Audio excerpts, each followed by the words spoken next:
Good morning, students. Today we are going to discuss about life history and pathogenicity of Entamoeba histolytica. So, Entamoeba histolytica is a protozoa belonging to the class that is Rhizopoda and order Gymneba, genus Entamoeba and species Histolytica. So today we are going to discuss the life history and pathogenicity, how it completes its life cycle and how it affects its host. So Entamoeba histolytica is an endoparasite. It's a endoparasite which lives inside the intestine, the large intestine of the human. So this Entamoeba histolytica, it's a protozoa because it's a unicellular organism. That's why it is categorized in the protozoa, and it has a single pseudopodium. That's why it's categorized in the Rhizopoda. That is the class Rhizopoda. So it lives in the large intestine of a human being, and it has only single host. So its life cycle is monogenetic. ठीक है. सो इसका जो life cycle है वो क्या है, monogenetic है, because ये अपना जो लाइफ साइकिल कंप्लीट करता है सिर्फ एक ही होस्ट में करता है, दैट इज द ह्यूमन. ठीक है. तो इसको दूसरा होस्ट नहीं चाहिए, जैसे कि प्लाज्मोडियम प्लाज्मोडियम के केस में है एक मॉस्किटो और एक ह्यूमन बींग. तो वो अपना जो लाइफ साइकिल है वो एक ही होस्ट में कंप्लीट करता है. तो ऐसे पैरासाइट्स को हम क्या बोलते हैं, ऐसे पैरासाइट्स को हम बोलते हैं मोनोजेनेटिक. ठीक है. सो एंड इट्स एंडोपैरासाइट क्योंकि ये बॉडी के अंदर रहता है, मेनली जो लार्ज इंटेस्टाइन है उसमें रहता है, तो इसीलिए इसको हमने क्या कहा, that is the endoparasite. And this endoparasite और this parasite causes disease in human being that is called amoebiasis or amoebic dysentery. Okay. तो यहाँ पे आप देख सकते हैं क्या कॉज करता है. इट कॉज द amoebiasis और amoebic dysentery. ठीक है.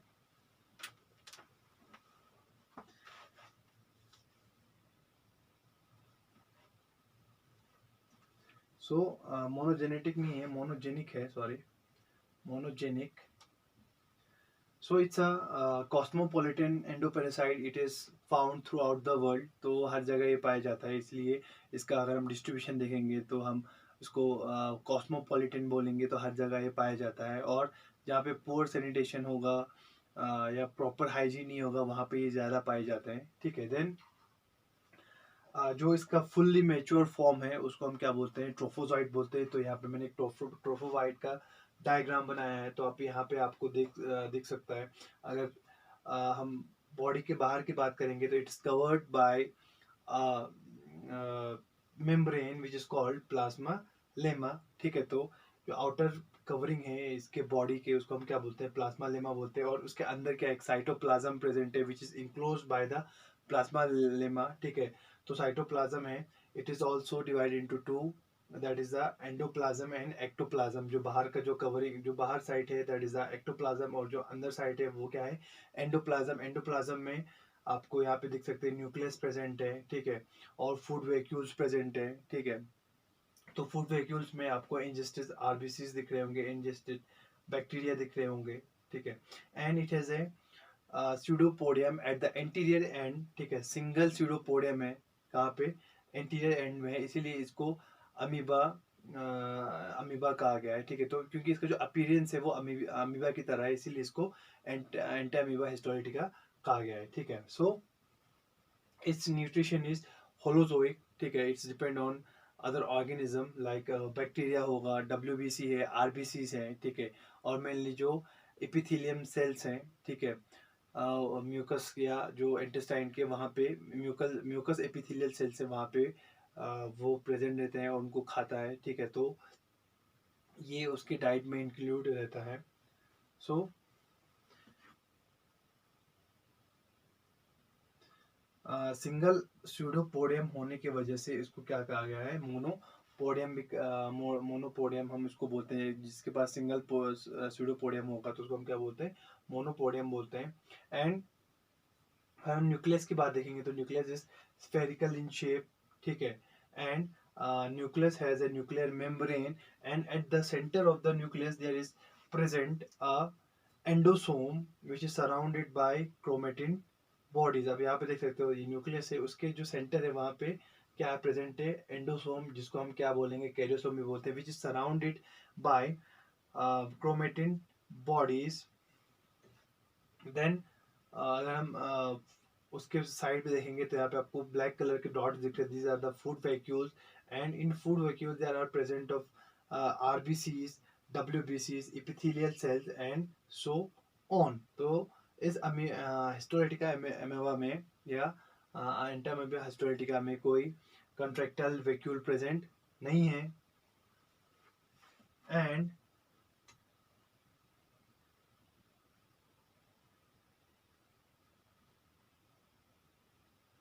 the nucleus is spherical in shape.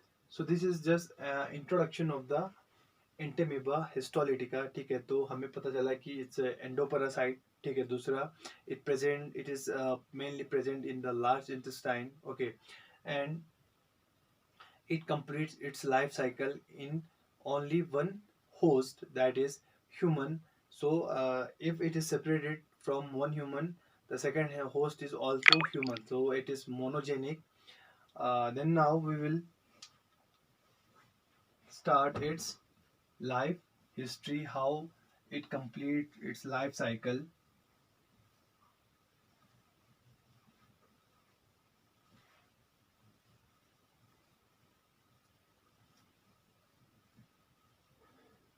तो हमने पहले ही कहा कि वो अपना लाइफ साइकिल एक ही ह्यूमन बीइंग में या एक ही होस्ट में कंप्लीट करता है, that is monogenic in nature. So जो इसका प्राइमरी होस्ट और सेकेंडरी होस्ट या सिंगल होस्ट जिसको हम बोलेंगे, दैट इज मैन। तो अगर हम इसके लाइफ साइकिल का देखेंगे, so it's a protozoic parasite, it lives in the intestine of man, it is endoparasite, it causes amoebiasis. Entamoeba completes its life cycle in only one host, hence it is monogenic parasite. अगर हम diagram बनाएंगे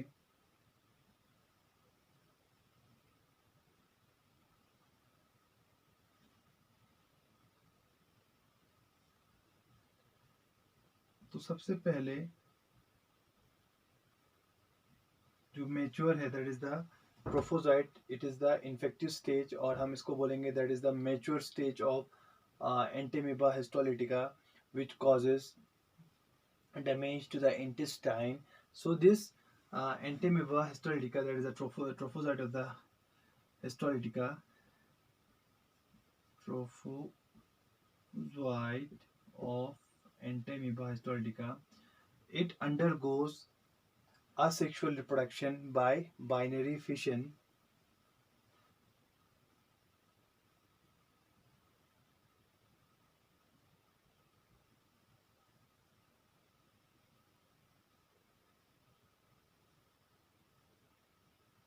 सबसे पहले इसका जो life cycle start होता है, ठीक है, मैच्योर ट्रोफोजाइट स्टार्ट होता है, ठीक है। जो मैच्योर ट्रोफोजाइट है वो बाइनरी फिशन में चला जाता है, and the mature trophozoite is divided into two daughter cells,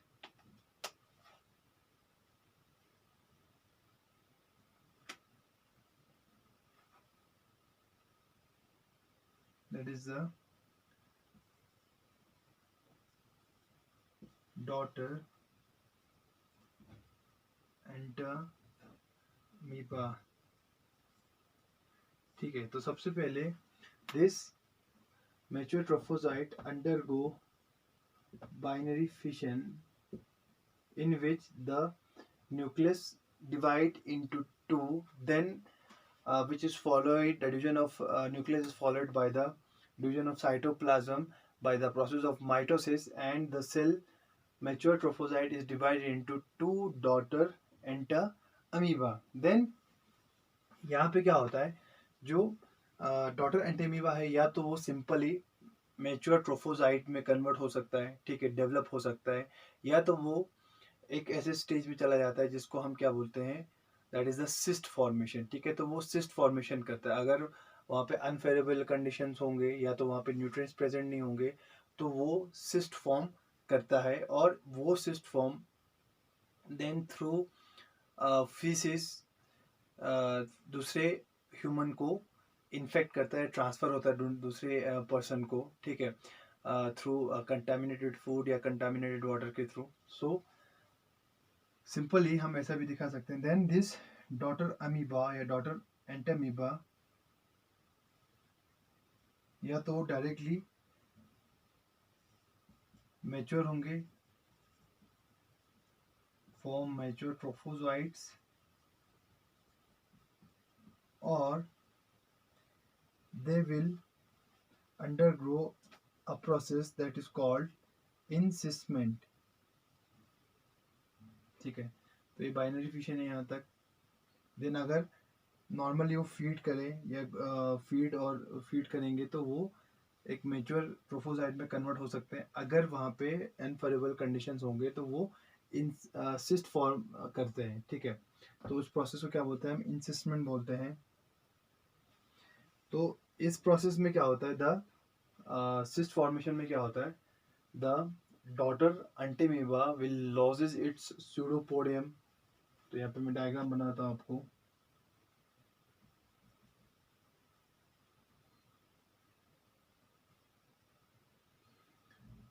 blue colour से सिस्ट दिखाता हूँ।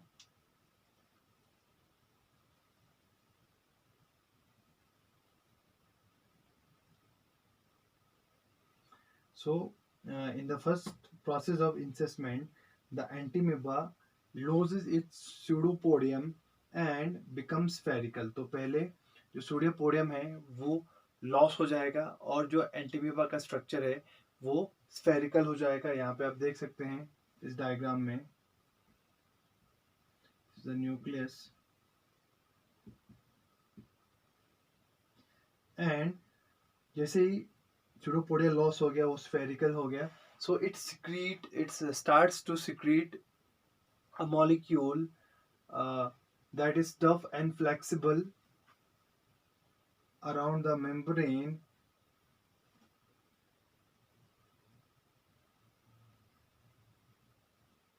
which is called the cyst wall, ठीक है।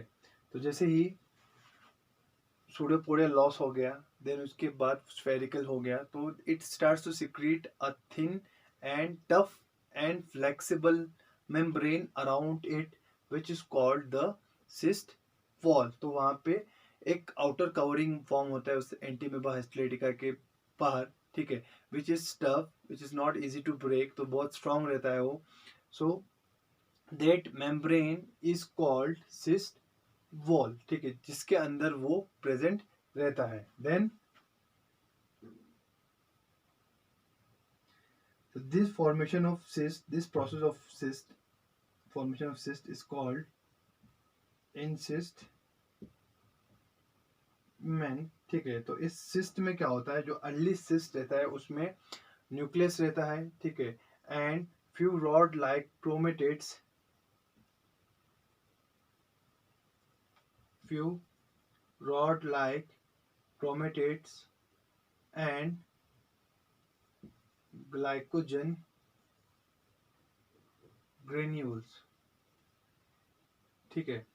कुछ क्रोमेटिड्स रहते हैं और कुछ ग्लाइकोजन ग्रेन्यूल्स रहते हैं, कब, अर्ली स्टेजेस ऑफ सिस्ट में। जैसे जैसे सिस्ट ओल्ड होगा, ठीक है, जैसे जैसे वो पुराना होता जाएगा सिस्ट, ठीक है, तो वैसे वैसे ये जो ग्लाइकोजन ग्रेन्यूल और क्रोमेटिड्स है वो वहाँ से हट जाएंगे, उनका नंबर क्या हो जाएगा, कम हो जाएगा या वहाँ से डिसअपियर हो जाएंगे और सिर्फ वहाँ पे क्या रहेगा, न्यूक्लियस प्रेजेंट रहेगा। देन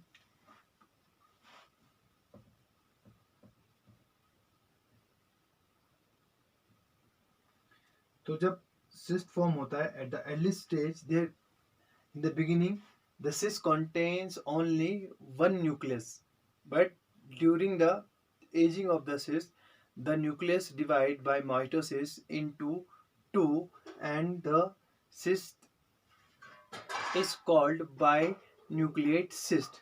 पहले इसको क्या कहते हैं, मोनोन्यूक्लिएट सिस्ट कहा जाता है, ठीक है, जब उसके पास एक न्यूक्लियस रहता है, जब वहाँ पे डिवीजन होगा इस न्यूक्लियस का, and when this nucleus divide into two, then the cyst is called binucleate cyst.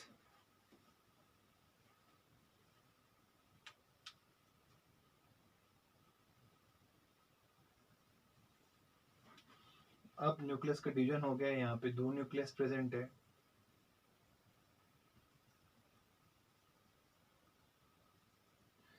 तो उसको हम क्या बोलेंगे, जहाँ पे सिंगल होगा इट्स कॉल्ड मोनोन्यूक्लिएट या uninucleate cyst.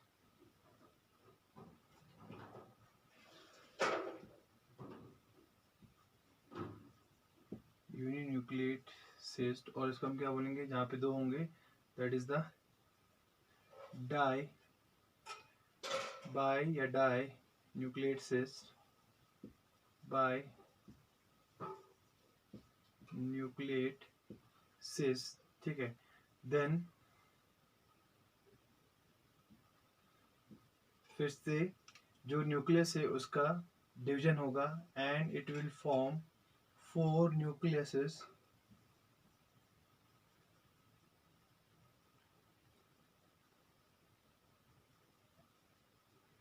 and this stage is called tetranucleate cyst।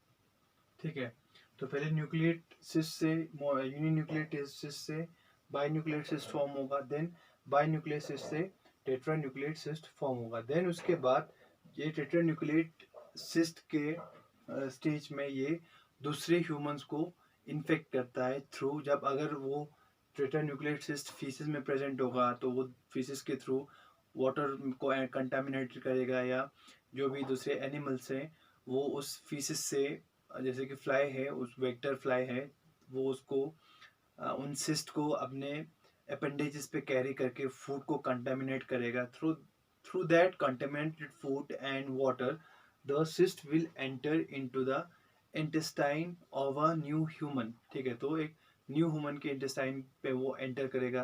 ठीक है, देन वहाँ पे जाके वो अपनी जो ग्रोथ है वो स्टार्ट, या उसकी डेवलपमेंट है वहाँ पे स्टार्ट होगी। ठीक है, देन अब इस टेट्रान्यूक्लिएट सिस्ट के बाद क्या होता है,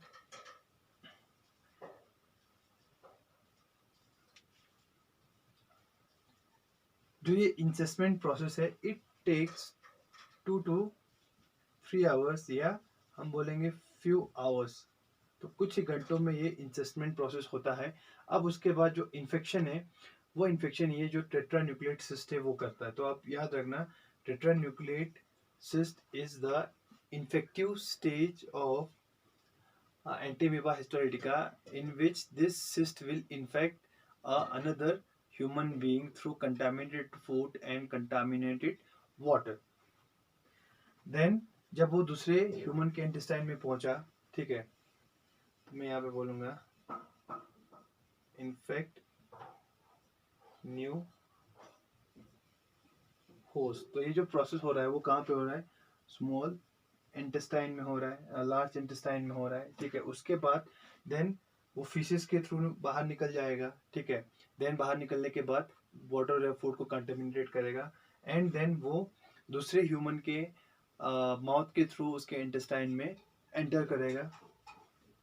देन जब वो लार्ज इंटेस्टाइन में फिर पहुंचेगा दूसरे ह्यूमन बीइंग के, तो वहां पे उसका क्या होता है, एक्सिस्टमेंट हो जाता है। पहले binary fission, then encystment, then excystment. That is the breaking of the cyst. So this, in fact, this tetranucleate cyst will enter in the intestine of another man through contaminated food or water. Here the cyst wall will rupture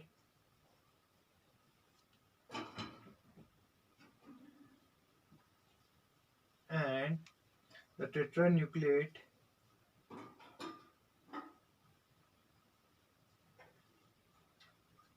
entamoeba will comes out from the cyst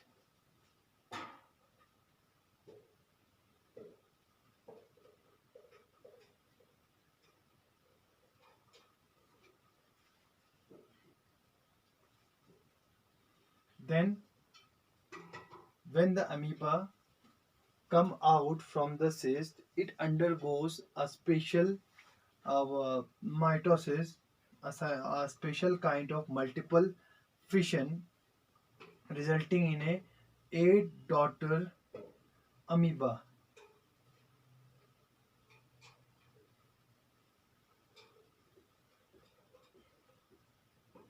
एक special kind of multiple fission इसमें होता है, ठीक है।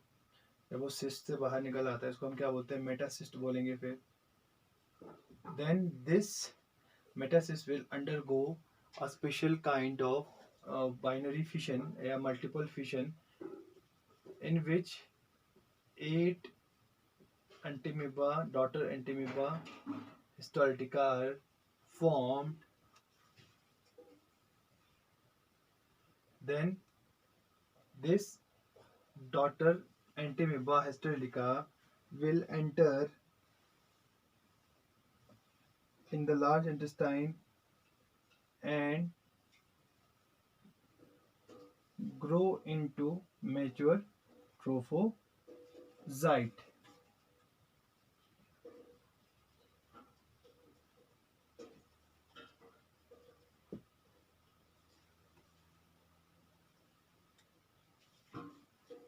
This is the infective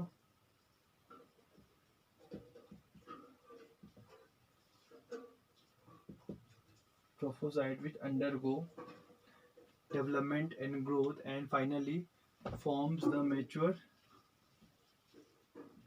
trophozoite. This is the life cycle of Entamoeba histolytica, ठीक है। तो सबसे पहले क्या होता है, वहाँ पे बाइनरी फिशन होगा, ठीक है। जो मेच्योर ट्रोफोसाइट है उसका कन्वर्शन किस में होगा, डॉटर एंटीमीबा में होगा। तो कुछ जो डॉटर एंटीमीबा है उनके डायरेक्टली इंटेस्टाइन में डेवलपमेंट होगा into again into mature trophozoite, but कुछ इंसिस्टेंट में चले जाएंगे, ठीक है। तो वहाँ पे उस एंटीमीबा के बाहर एक आउटर कवरिंग फॉर्म होता है जिसको हम क्या बोलते हैं, सिस्ट बोलते हैं, ठीक है। Then this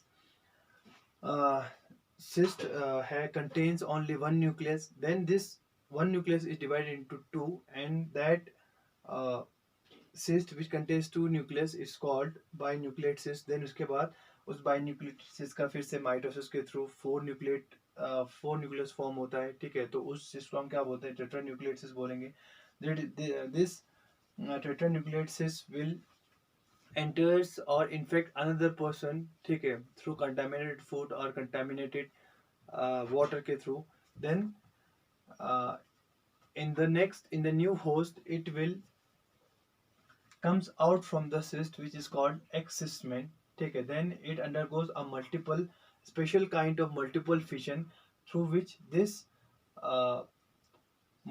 tetranucleate cyst is converted into 8 infective trophozoite. This infective trophozoite or daughter Entamoeba histolytica will enters in the large intestine and start its infection, and finally there they develop into the mature trophozoites. So in this way it completes its life cycle. Then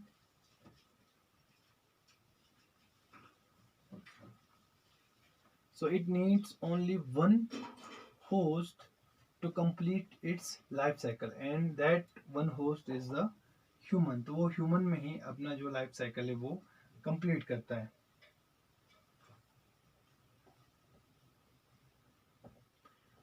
तो ये जो एंटीमीबा histolytica है, it cause a disease that is called amoebiasis और amoebic dysentery. तो इसके pathogenicity में आता है अमोबियासिस, ठीक है, और amoebic डाइजेंट्री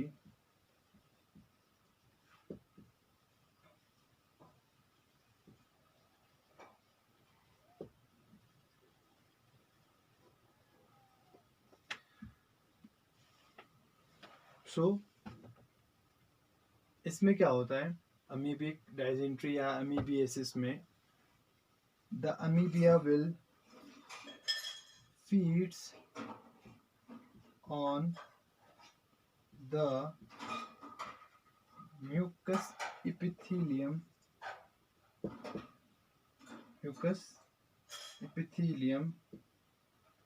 which causes formation of ulcer in intestine.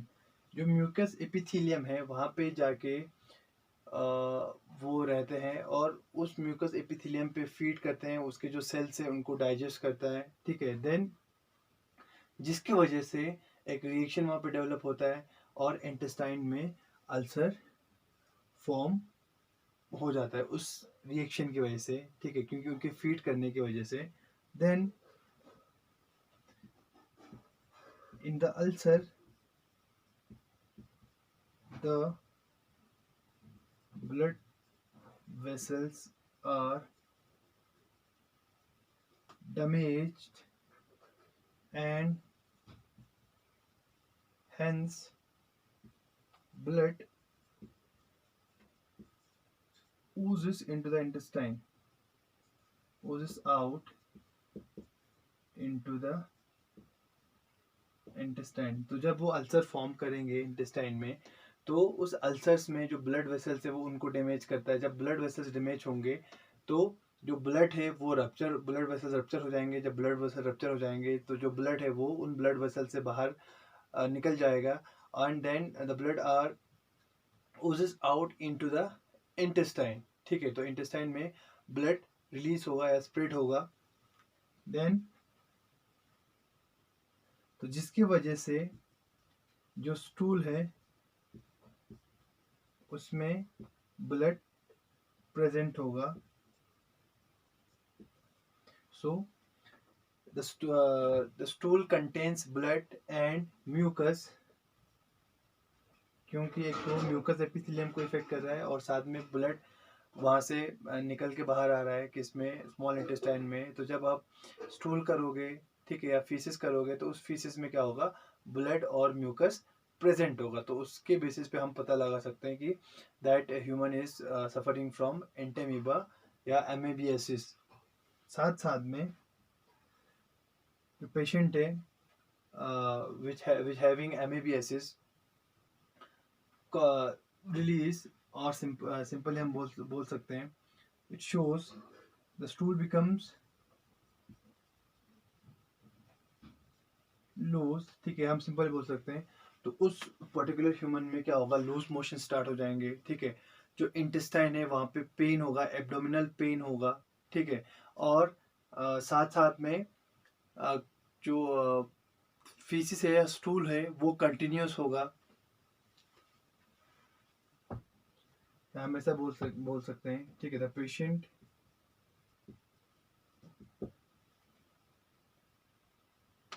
defecates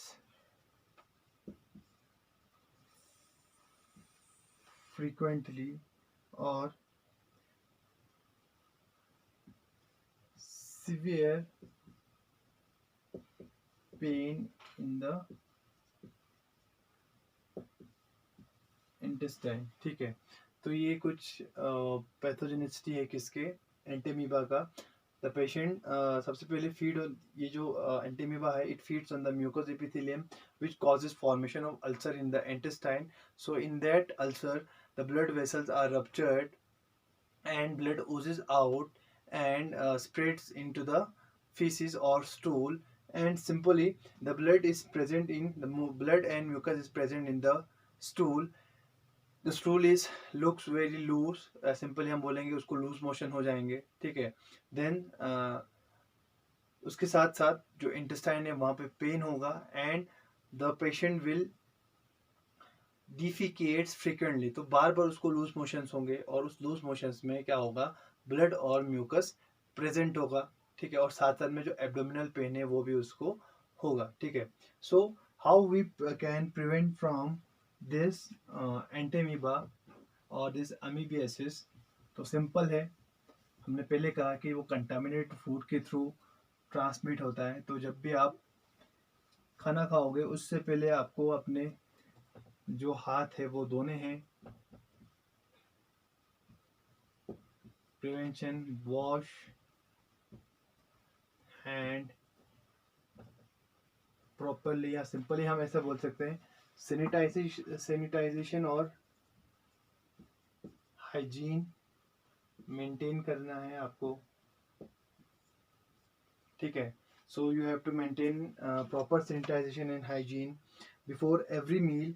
you have to wash your hand properly, ठीक है। Then fingernails should be closely cut. Fingernail should be closely cut. Then food should be properly cooked. खाना अच्छे से आपको cook करना है, पानी भी अच्छे से बॉईल करना है।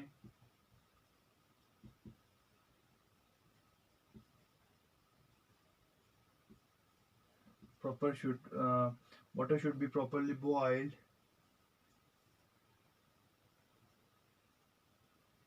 और जो फूड है या जो वाटर है, इट शुड बी प्रॉपरली, या और it should be protected from housefly and other insects, ठीक है। बाहर का खाना नहीं खाना है, ठीक है। जो ओपन फूड्स हैं, street foods, you should avoid street foods, ठीक है। तो ये कुछ प्रिवेंशंस हैं किसके, इस अमीबियासिस से। That is the washing hand properly, sanitization, hygiene maintain करना है, fingernail should be closely cut, food should properly cooked, water should properly boiled, and water or food should be protected from the vectors, that is the house flies हैं, mosquito से, उनसे, क्योंकि वो vector की तरह काम करते हैं, उस सिस्ट को उठा के फीसिस से फूड तक वो पहुंचाते हैं, ठीक है। So they act as a vector. So आपको क्या करना है, उनको खाने से दूर रखना है, ओपन में खाना नहीं रखना है। So these are some prevention so that we can prevent from the amoebiasis, and there are some treatment by which the patient can be treated.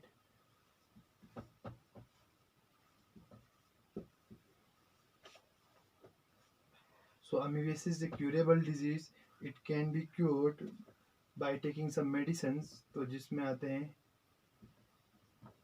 एमिटीन,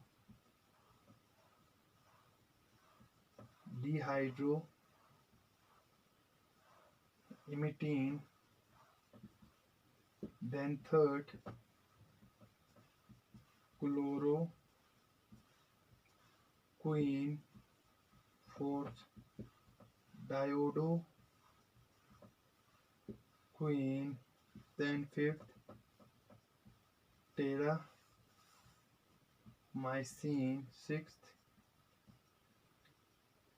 uromycin, and seven erythromycin,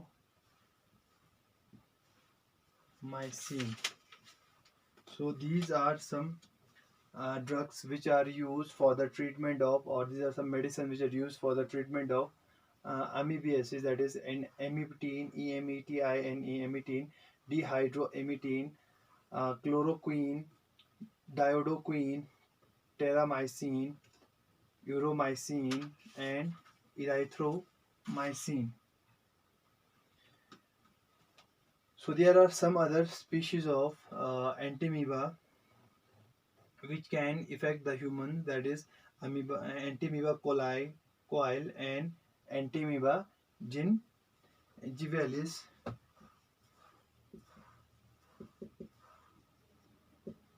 and coil, which can also affect human beings. This gingivalis will infect present in the between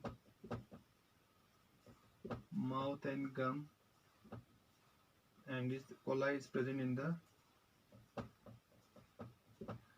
colon. It lives in the colon, in the intestine of man. So this is the whole life history and pathogenicity of Entamoeba histolytica in human. Thank you.